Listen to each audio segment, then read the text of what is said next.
कृष्ण कन्हैया सबकी आँखों का तारा। वृंदावन का कृष्ण कन्हैया सबकी आँखों का तारा। मन ही मन क्यों जले राधिका, मोहन तो है सबका प्यारा। मन ही मन क्यों जले राधिका, मोहन तो है सबका प्यारा। वृंदावन का कृष्ण कन्हैया सबकी आँखों का तारा।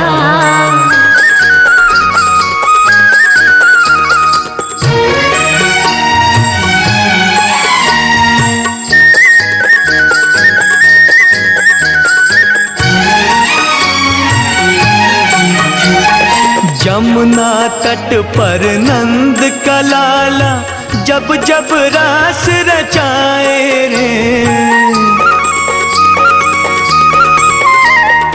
यमुना तट पर नंद का लाला जब जब रास रचाए रे।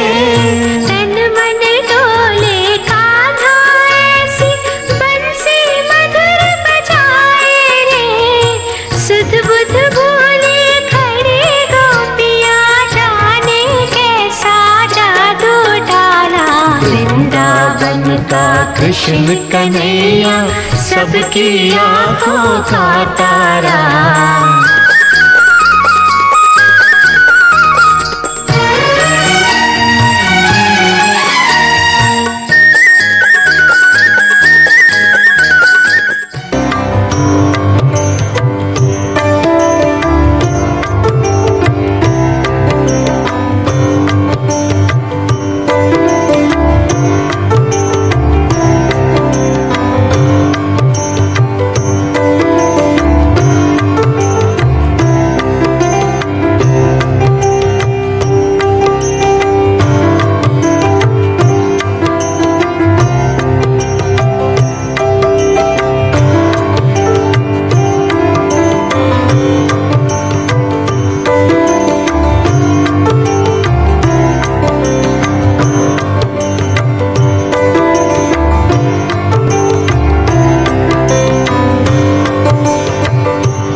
सूर्यरश्मितस्य ते पवित्रपते पवित्रभूतस्य कामं पुण्यतक्षकेम। ओम केशवाय नमः, माधवाय नमः, नारायणाय नमः। ओम ह्रीं ऋषिकेशाय नमः। किसी हाथ में ओम ईश्वर विष्णु कृष्ण परमात्मा श्री पुराण नमः प्रकृतिभद्राय निहिताः प्रसन्नतां श्रीमद्भागवत देवताभ्यो नमः। आवाहयामि स्थापयामि पूजयामि। करारवृन्दे अपदारवृन्दम्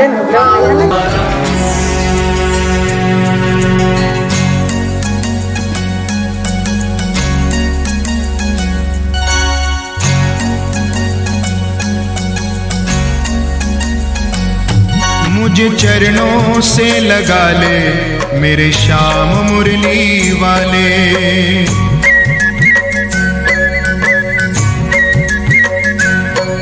मुझे चरणों से लगा ले मेरे श्याम मुरली वाले। मुझे चरणों से लगा ले मेरे श्याम मुरली वाले। मेरी सांस सांस में तेरा, मेरी सांस सांस में तेरा है नाम मुरली वाले। मुझे चरणों से लगा ले मेरे श्याम मुरली वाले। मुझे चरणों से लगा ले मेरे श्याम मुरली वाले।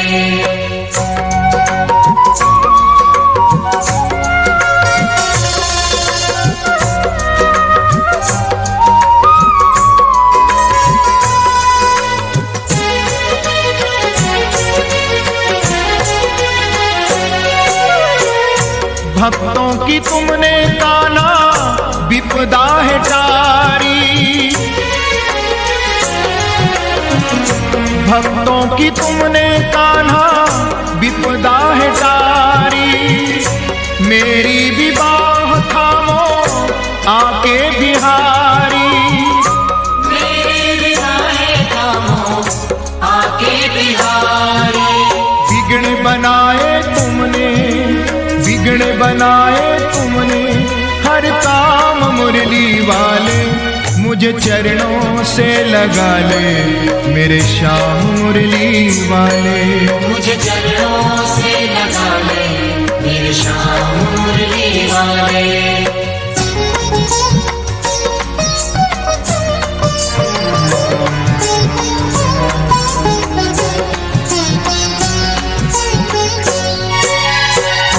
पतझड़ है मेरा जीवन बन के बहार आजा।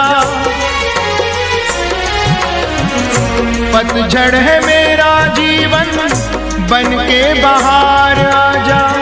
सुन ले पुकार कान्हा बस एक बार आजा। सुन ले पुकार कान्हा बस एक बार आजा। बेचैन मन के तुम ही, बेचैन मन के तुम ही आराम मुरली वाले। मुझे चरणों से लगा ले मेरे श्याम मुरली वाले। मुझे चरणों से लगा ले मेरे श्याम।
कस्तूरी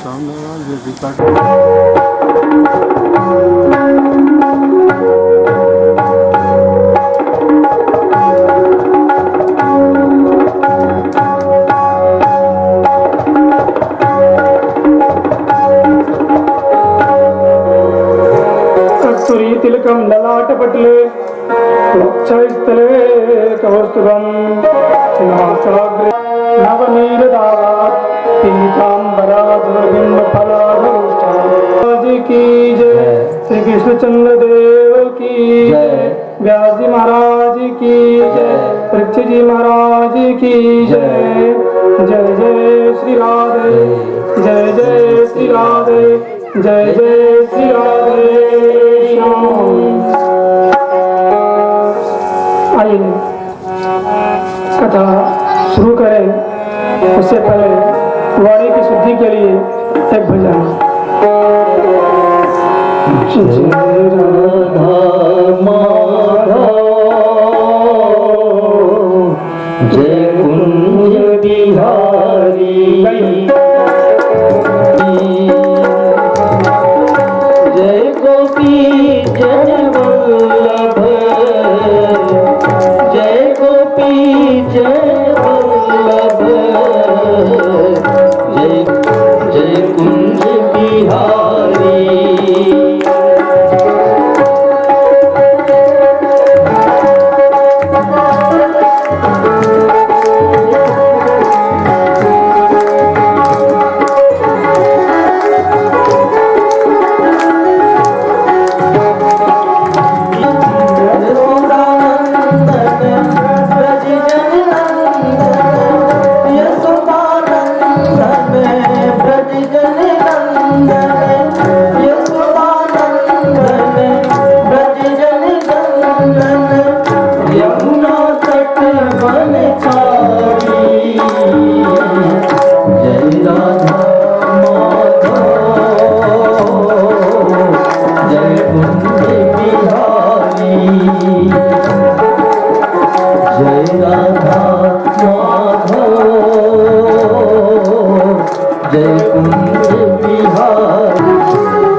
भक्तवांछित कल्पतरु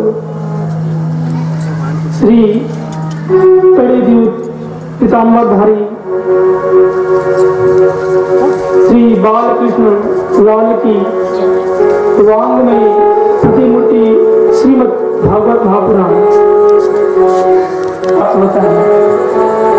ये वास्तव में बड़ा भाग्य का विषय है और सबको इतनी आसानी से प्राप्त भी होता नहीं है, क्योंकि आपको मालूम है ये जो भागवत की कथा है ये इतनी आसानी से प्राप्त होती नहीं है। ये न तो तन बल से प्राप्त होती है, न धन बल से प्राप्त है। अपनी बात रखने के लिए उस राजा के दरबार में आते हैं और ये क्रम रोज चलता है। बातें सुनते हैं, उनकी समस्याओं को जानते हैं, और चूंकि हम जानते हैं राजा या गुरु या भगवान या पुत्री के घर अब जब जाओ तो खाली हाथ कभी मत जाओ।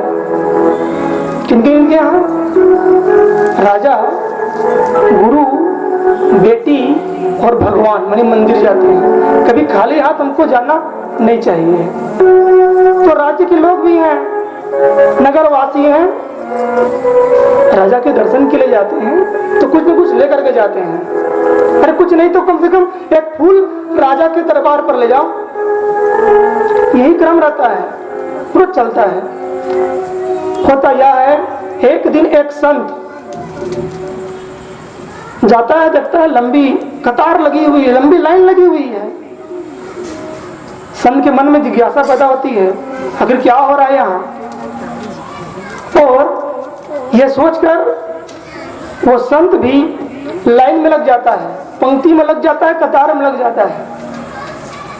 राजा ने देखा, अरे एक संत, एक महात्मा पंक्ति में लगा हुआ है, अच्छी बात नहीं है। उसको सामने बुलाते हैं। राजा ने पूछा, महात्मन आप यहाँ, कोई बात होगी तो जरा बताइए हमको। महात्मा ने कहा, कोई बात तो नहीं है, मैं आपके महल के सामने से गुजर रहा था, सोचा दर्शन करता चलूं। राजा ने कहा, नहीं नहीं नहीं, आपका दर्शन हुआ अहो भाग्य। ठीक है।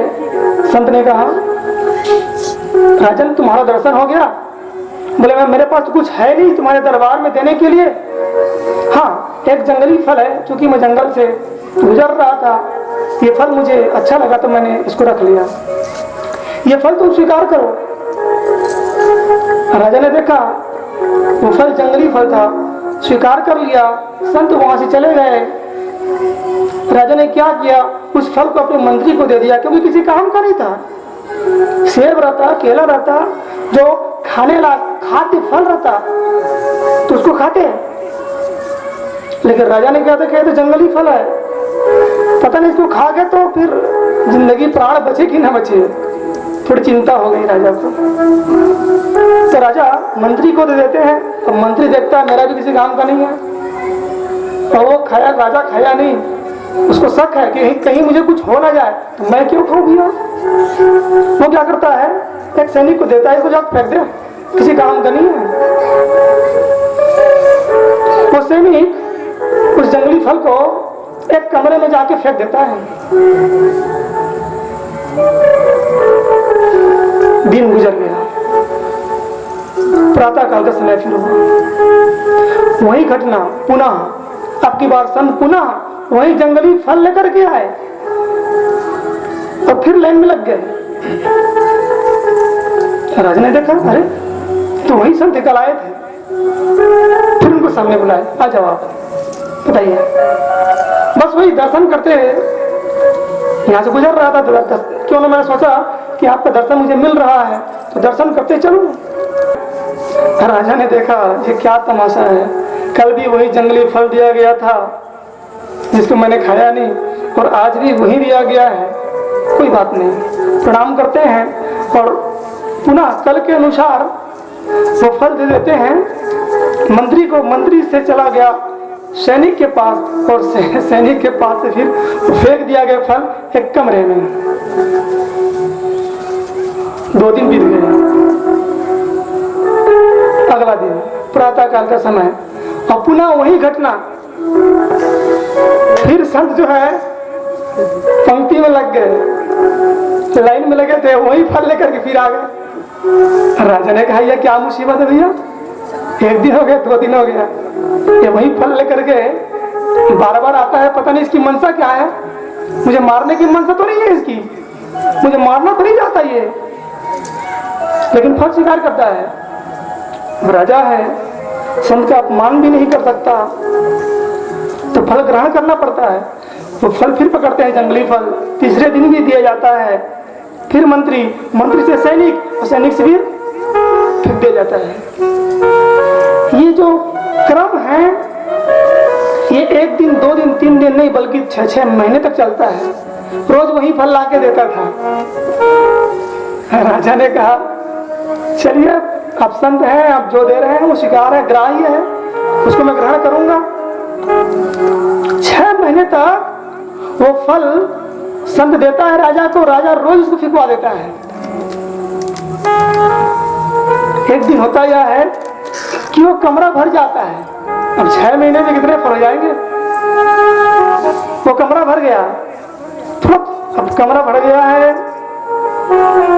फल सड़ गए हैं, थोड़ा दुर्गंध वहां से आ रहा है। तो सैनिक पूछता है और क्या देखता है कि वहां दुर्गंध तो है लेकिन सूर्य के प्रकाश सी चमक भी है अंदर में। अरे क्या चमक है भाई, जरा मैं भी जाके देखूं। सैनिक जैसे ही अंदर जाता है क्या देखता है, वहां हीरे का भंडार पड़ा हुआ है। हीरे का भंडार वहां पर पड़ा हुआ है। सैनिक ने तत्काल मंत्री को यह बात बताई। मंत्री ने राजा को, और दौड़ते हुए सबके सब आए, बोले कहां से ये हीरा आ गया? मालूम चला ये जो हीरा था ना, ये हीरा कहीं और से नहीं मिला था। ये हीरा तो वो संत देते थे, फल के रूप में देते थे, और उसको राजा जो है नित्य क्या करता था, बोले फिकवा दिया करता था। मंत्री, मंत्री से सैनिक, और सैनिक से फिर कमरे में उसको फेंक दिया जाता था। इतना हीरा उस कमरे में भरा पड़ा था। बड़ा आश्चर्य होता राजा को। मालूम है वो राजा कौन है? वो राजा कोई और नहीं, आप और हम हैं। वो राजा कोई और नहीं है, आप जैसे लोग, हम जैसे लोग ही हैं। क्या करते हैं? बोले जब भी हमको कोई संत महात्मा सत्संग का फल हमको प्रदान करते हैं, सत्संग रूपी फल हमको प्रदान करते हैं, हम क्या करते हैं? उस फल को तुच्छ समझते हैं, और तुच्छ समझ करके उस फल को ना फेंक दिया करते हैं। माने किसी काम का नहीं है, ऐसा मान करके उसको हम बर्बाद कर दिया करते हैं। और ये बात हमको कब मालूम चलती है? जब हम जरा अवस्था में पहुंचते हैं। बुढ़ापे में ये बात हमको याद आती है, अरे हमने अपना इतना महत्वपूर्ण समय व्यर्थ के व्यसनों बाद में आदमी विचार आता है, तुरंत आता नहीं। तो ये समय तो ही उसकी सार्थकता है। देखिए मैं सोचता हूँ, देखता हूँ, पुराने समय में जो बुजुर्ग लोग हुआ करते थे, बात समझ में आ रही है आपको? पहले जमाने में आदमी के हाथ में घड़ी तो नहीं है, लेकिन वक्त जरूर उनके पास रहता था। किसी के सुख में, किसी के दुख में जाने का बराबर समय मिलता था। आज हाथ में घड़ी है पर वक्त नहीं है, किसी के पास वक्त नहीं है। किसी से पूछोगे टाइम ही नहीं मिलता, एक ही जवाब है, टाइम ही नहीं मिलता। जिससे भी पूछ लो आप, तो जब से मोबाइल आया है ना, तो पता नहीं है टाइम कहाँ गया है मालूम ही नहीं, फिर तो पता ही नहीं है। ना किसी के सुख में जाना, ना किसी के दुख में जाना। मंदिर भी अब नसीब नहीं होता है, दर्शन के लिए जाते भी नहीं लोग, पूजा का तो समय नहीं है। और मैंने हंसने वाली बात यह है कि जितने पंडित है ना आ रहे हैं, हाँ भैया मैं आ रहा हूँ, चिंता मत करो, तो बीच में वही मंत्र मारते हैं। तो ये बड़ा परिवर्तन हमारे जीवन में आया है, और इससे हम तनावग्रस्त होते जा रहे हैं। मजाक नहीं कर रहा आप काल्पनिक दुनिया को छोड़ दो। काल्पनिक दुनिया मतलब ये जो मोबाइल वगैरह है, टीवी वगैरह है, ये काल्पनिक दुनिया है। कभी आपने चींटियों को ध्यान से देखा है? सवाल आपसे है, कभी चींटियों को आपने ध्यान से देखा है? एक पंक्ति में वो चलती हैं और अपने से ज्यादा वजन अपने सिर पर लाद करके वो चलती रहती हैं। और ये भी देखिए, उधर से एक चींटी आ रही है, इधर से एक चींटी आ रही है, तो दोनों के बीच टक्कर भी नहीं है, दोनों एक दूसरे को रास्ते भी दे देते हैं। कभी आपने गौर किया? आपने गौर नहीं किया, आपने तो एक ही काम किया है, बोले चिट्ठी है तो मार दो इसको। मैंने गौर किया है, जब खाली समय मिलता है तो बड़े गौर से मैं जो छोटे छोटे जीव जंतु है ना, उनको बड़े प्रेम से और गौर से देखा करता हूँ। मैंने एक मकड़ी को देखा, वो इतना सुंदर जाला बनाती है कि वैसा जाला यदि हम पैमाना लेकर के भी बनाए ना, नहीं बनेगा, बनेगा ही नहीं। इतना सुंदर एकदम क्रमबद्ध तरीके से वो जाला बनता है, मैं तो आश्चर्य रह गया। मैंने मकड़ी को बड़े ध्यान से देखा, 25 मिनट में वो जाला बना, फिर 25 मिनट का समय लगा और एक दाना फर्क भी नहीं है। अब आप लोग मुझे पागल समझोगे, महाराज का कुछ काम नहीं क्या? ऐसा कुछ नहीं है, मैं उस परमात्मा के रचना को देखता हूँ।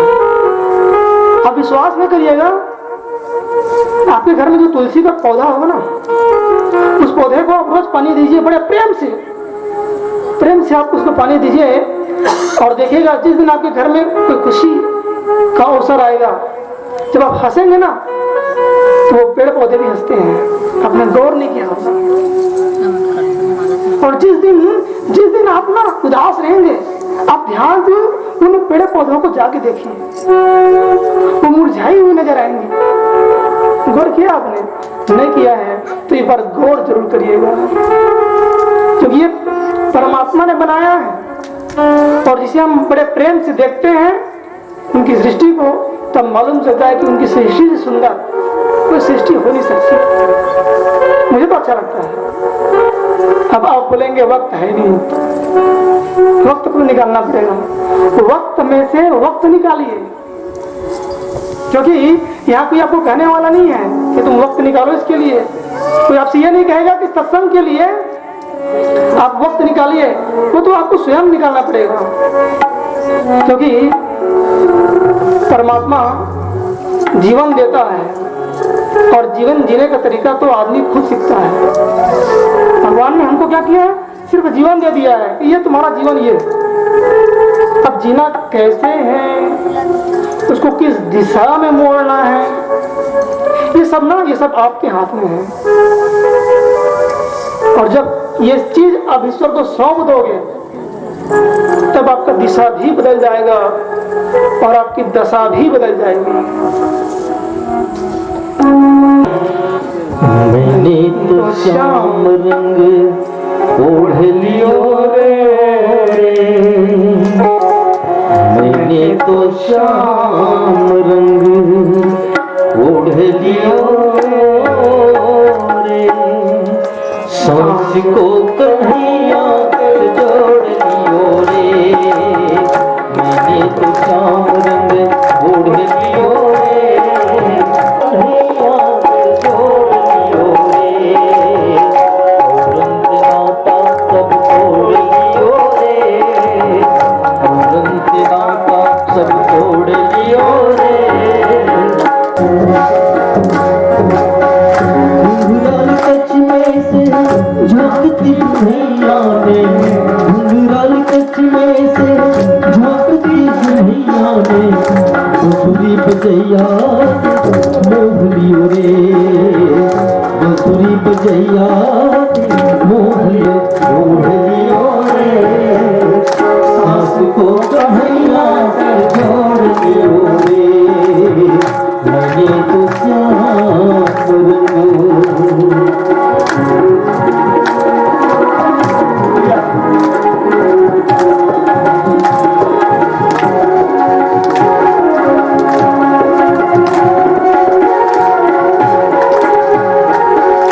प्रेम बिच पापन धोए प्रेम की पंखी बिच पापन धोए मोहन को आँखन में आंजलि रे मोहन को आँखन में आंजलि रे मणि को श्याम रंग ओढ़ लियो रे सास को कन्हैया से जोड़ लियो रे मणि को श्याम रंग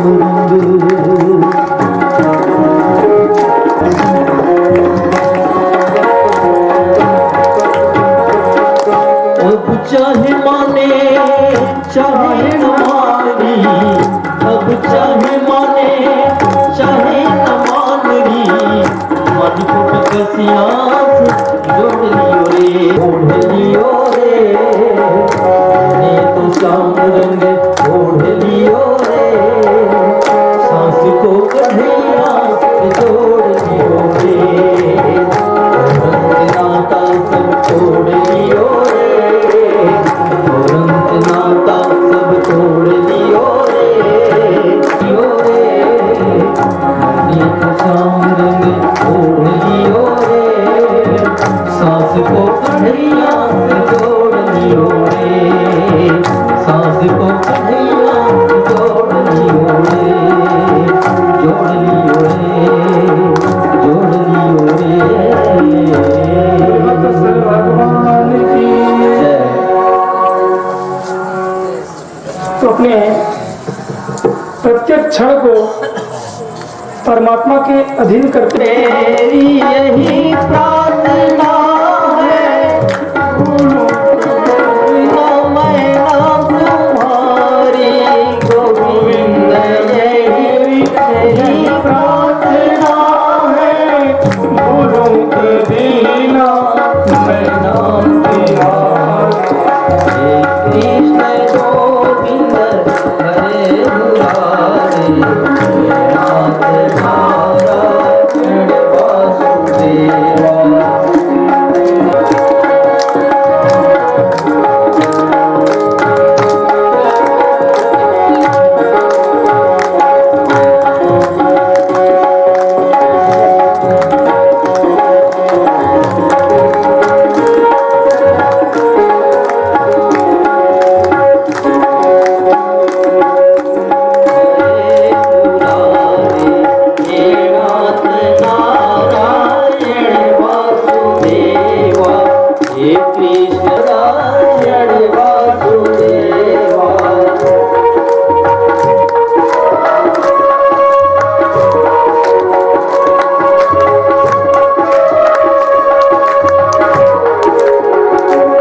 कृष्ण गोविंद हरे मुरारी नाथ नारायण वासुदेवा नाथ नारायण वासुदेवा।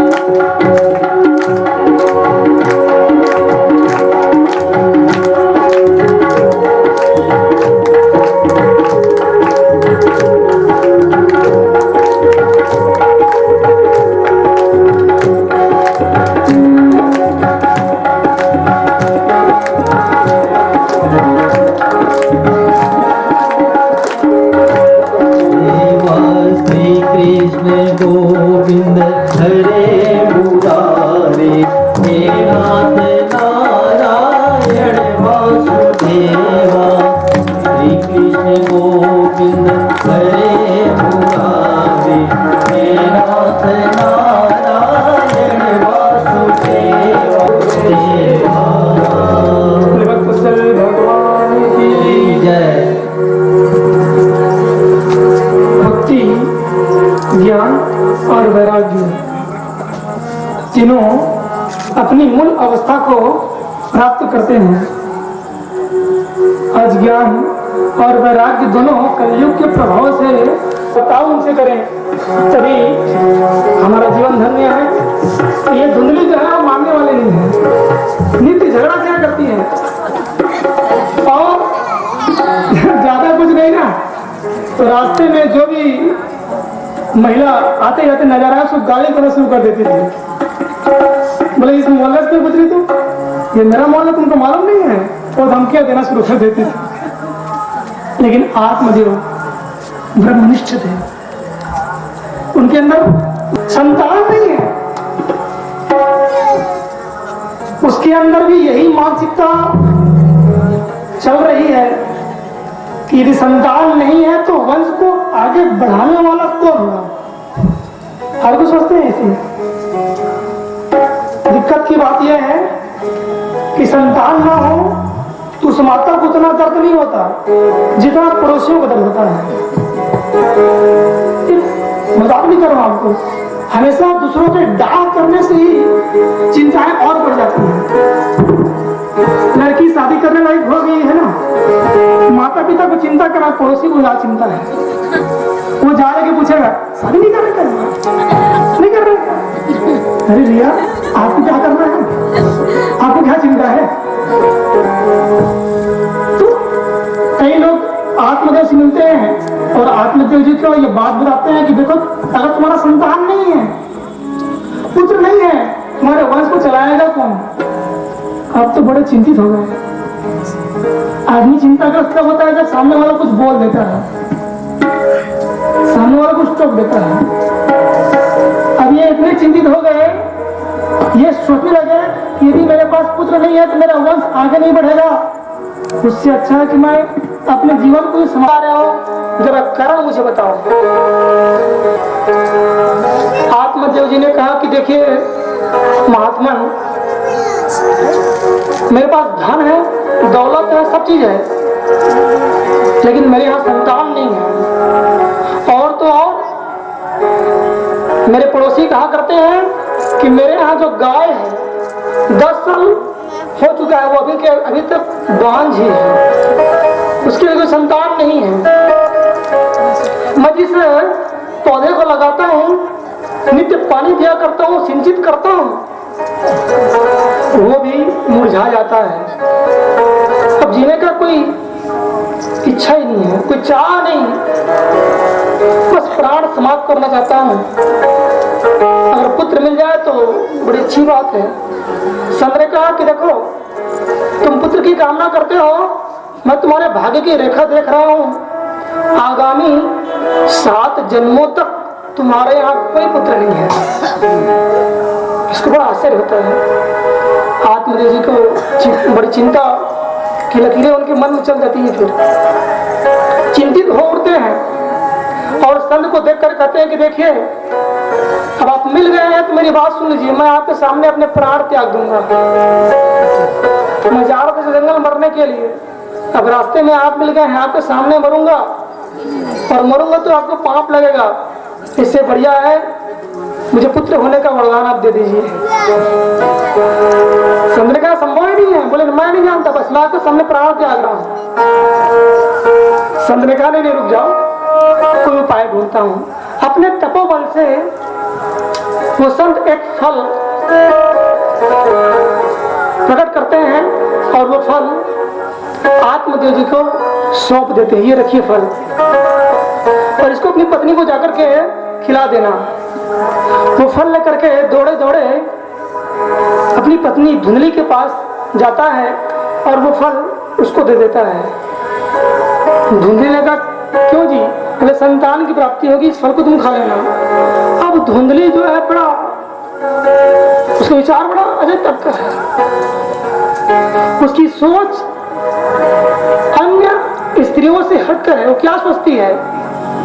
वो सोचती है यदि मैंने फल खा लिया,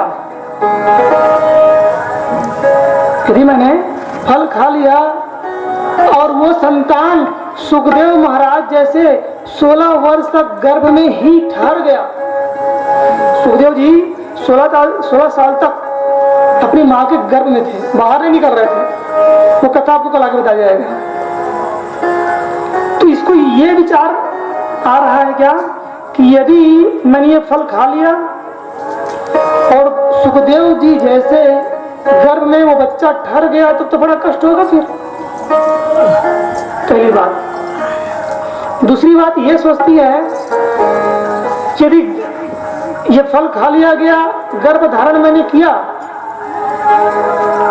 तो जो मेवा मिष्ठान में छुप छुप कर जो खाया करती है वो खाने के लिए नहीं मिलेगा। फिर उसमें परहेज करना पड़ता है फिर ना, गर्भ धारण में गुपचुप खाने के लिए मिलेगा नहीं, फिर वो समस्याएं आ जाएंगी फिर। और तीसरा विचार ये है कि संतान आ भी जाए तो क्या काम का, क्या होगा उससे? कुछ होगा नहीं, कुछ फायदा नहीं है। इससे अच्छा है निसंतान रहो। यह संतान आ भी जाए तो कोई दिक्कत नहीं है, लेकिन गर्भधारण मैं करने वाली नहीं हूँ। गर्भधारण वो नहीं करना चाहती थी। उसकी बहन है, उसकी बहन आती है, ये अपनी समस्या अपने बहन के सामने रखती है।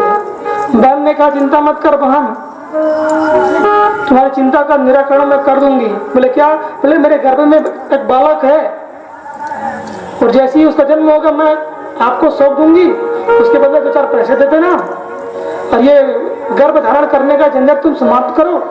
इस फल को तुम्हारे घर में जो गाय वगैरह है उसको जाके खिला दो।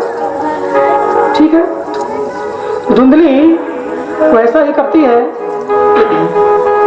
उस फल को लेकर के घर में जो गाय है उस गाय को जाकर के खिला देती है। कुछ समय व्यतीत होता है और उसकी जो बहन है उसका एक लड़का होता है। उस लड़के को ये झूठ कह करके कि ये मेरा लड़का है अपने पति के सामने ले जाती है। आत्मनिर्भर पुरुष बड़े प्रसन्न होते हैं कि मेरे यहाँ संतान का जन्म हुआ है, पुत्र का जन्म हुआ है, अब तो वंश चलाने वाला आ गया। तो बाद में मालूम चलेगा कि वंश चलाने वाला है कि वंश को समाप्त करने वाला है। इंसान यही चाहता है